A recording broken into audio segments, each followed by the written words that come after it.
안녕하십니까. 이어서 경남 뉴스입니다. 대한민국 글로벌 육성축제로 선정된 2015 진주 남강 유등축제가 오늘 화려한 막을 올립니다. 올해는 처음으로 축제 입장료가 있습니다. 전면 유료화 첫 해인 만큼 축제 성공 여부가 어느 해보다 관심입니다. 보도에 황재락 기자입니다. 진주성 내부에 새로 설치된 대형 성벽등입니다. 높이 3m, 길이 50m인 성벽등은 1592년 진주성 전투와 충무공 김시민 장군을 새로 재현했습니다. 올해 선보이는 중대형 등은 2,300여 개. 전체 7만 7천여 개의 유등이 가을밤 남강과 진주성을 화려하게 수놓습니다. 진주 대첩을 등으로서 재현을 하고 그 아래 남강에는 진주의 혼해서 비그라든지 하포, 김시민 장군, 농계상을 이렇게 제작한 게 올해 진주 남강 유등축제의 가장 큰 변화는 전면 유료화. 진주성과 진주교, 천수교를 잇는 유료화 구간 경계는 성인 기준 입장료 10,000원을 받습니다. 시민들의 참여와 함께 성장해온 진주 남강 유등축제. 올해도 소망등 달기와 추억의 유등 띄우기 등 다채로운 체험 행사가 준비됐습니다. 진주시는 정부 지원금에 의존하지 않고 축제 자생력을 높이기 위해 유료화는 불가피한 선택이라고 강조합니다. 유등을 제대로 만들고 유등을 제대로 기획을 하고 그리고 세계에 알릴 수 있는 그런 데 투자를 해가지고 우리 남강 유등축제를 세계에서 5대 축제의 반열에 올릴 겁니다. 축제 경쟁력 강화를 위해 유료화를 선언한 진주 남강 유등축제. 올해 축제에 대한 평가는 그 어느 때보다 냉정해질 것입니다. KBS 뉴스 황재락입니다. 경남도지사가 도내 학교 급식 전반을 감사할 수 있도록 개정한 조례에 대해 정부가 법률 검토를 하고 있습니다. 자칫 경남교육감의 권한을 침해할 여지가 있다는 건데 정부는 조만간 제의 여부를 결정할 예정입니다. 송현준 기자입니다. 경남도의회가 도지사의 학교 급식에 대한 감사를 강행 규정으로 바꾼 관련 조례를 개정하면서 무상급식 문제는 일단락되는 듯 했습니다. 하지만 급식 조례 개정안이 상위 법령에 위배될 수 있다는 지적이 제기됐습니다. 도지사가 과연 예산을 지원하지 않는 것까지 이렇게 보고하도록 하는 것은 법리적으로 문제가 있을 수 있습니다. 경상남도와 각 시군은 전체 급식 예산 가운데 식품비의 일부만 지원하는데 인건비와 운영비까지 분기별로 보고하도록 한 것은 도지사와 교육감의 권한을 구분한 지방자치법을 위반한다는 겁니다. 이 때문에 새정치민주연합은 상위법 위반 소지가 다분하다며 중앙정부를 압박하는 상황. 담당 상임위인 교문위 의원님들에게 이 문제를 적극적으로 제기를 했고 주무부처인 교육부를 통해서 제의를 할 수 있도록 저희들이 신속하게 제의를 해달라고 계속해서 좀 요청하고 있는 상태입니다. 교육부도 자칫 이 조례가 다른 시도 교육청에 미칠 영향 등을 고려해 신중히 판단하겠다는 입장입니다. 공익에 현저히 해하는 부분이 있으면 이제 그런 특수한 상황이 있을 때만 제의 요구를 하는 것이거든요. 저희가 자문도 받고 검토 중에 있습니다. 교육부는 다음 달 5일까지 제의 요구 여부를 경상남도에 통보할 예정입니다. KBS 뉴스 송현준입니다. 한국수자원공사는 오늘 내리는 비로 낙동강 본류 유입량 증가에 따라 합천 창녕보와 창녕 함안보의 수문을 개방한다고 밝혔습니다. 합천 창녕보는 오늘 오후 2시부터 초당 1,500톤의 물이 방류되고 창녕 함안보 수문은 오후 3시부터 열려 최대 초당 1,700여 톤을 내려보냅니다. 수자원공사는 하류 하천변에 야영객이나 장비, 어업 피해가 발생하지 않도록 주의를 당부했습니다. 김해 중부경찰서는 허가를 받지 않고 최루탄 발사 실험을 하고 최루탄 재료를 밀수입한 혐의로 최루탄 제조업체 대표 51살 김모 씨를 불구속 기소 의견으로 검찰에 송치했습니다. 김 씨의 회사는 지난 1월 김해시 낙동강 둔치에서 경찰서 허가 없이 최루탄 발사 실험을 하고 2012년과 2013년에는 최루탄 등에 쓰이는 도화선 65만여 개를 경찰의 허가 없이 중국에서 몰래 들여온 혐의를 받고 있습니다. 김 씨의 회사는 앞서 2012년과 2013년에도 김해시와 경북 문경시에서 무허가 최루탄 발사 실험을 한 혐의로 이미 불구속 입건되기도 했습니다. 김해 신도시에선 학교마다 과밀학급 문제가 심각합니다.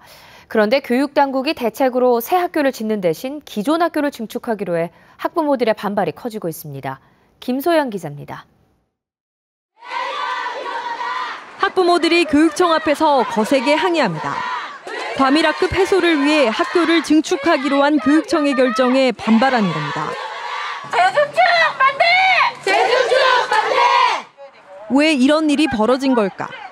신규 아파트 입주 등으로 학생 수가 증가하고 있는 유라 택지개발지구 내 초등학교입니다. 오는 2019년 이들 세 학교의 학급당 인원은 최대 43.2명. 최대 편성 기준인 27명을 훨씬 웃도는 과밀학급입니다. 이 때문에 지난해 교육청이 초등학교 신설을 추진했지만 교육부가 재검토 의견을 냈습니다. 교육청은 학교 신설이 무산된 상황에서 과밀학급 해소를 위해서는 증축이 불가피하다는 입장입니다.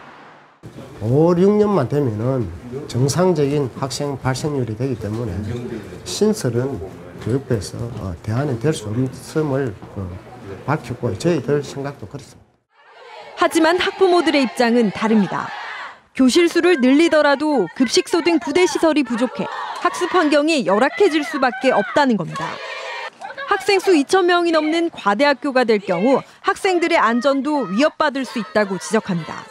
학부모 의견 수렴도 없이 그냥 밀어붙이기식의 첫 번째 단추를 잘못 깨놓고는 우리 아이들만 최대 피해자처럼.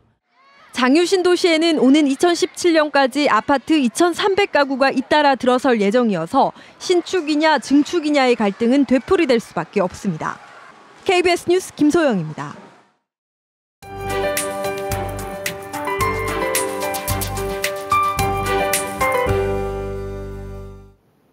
레이더 영상 보시면 경남 지역에는 계속해서 가을비가 내리고 있습니다.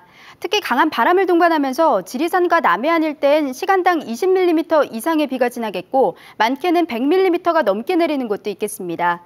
그 밖의 지역에는 30에서 80mm의 강우량이 예상됩니다. 또 요즘은 한낮에도 크게 덥진 않습니다. 대체로 24도 안팎으로 선선한 날씨가 이어지겠습니다. 현재 기온 살펴보면 창원이 17.4도로 어제 같은 시각보다 조금 낮게 출발합니다. 한낮엔 밀양과 창원이 22도로 예상됩니다. 서부 지역은 특히 해안 지역을 중심으로 강풍과 호우 예비특보가 내려졌습니다. 강한 비바람이 몰아칠 것으로 예상되니까요. 비 피해 입지 않도록 대비 잘해주시기 바랍니다. 오늘은 해상 여건도 좋지 않습니다. 남해동부 먼바다엔 풍랑주의보가 내려졌고 물결은 최고 5m까지 매우 높게 일겠습니다.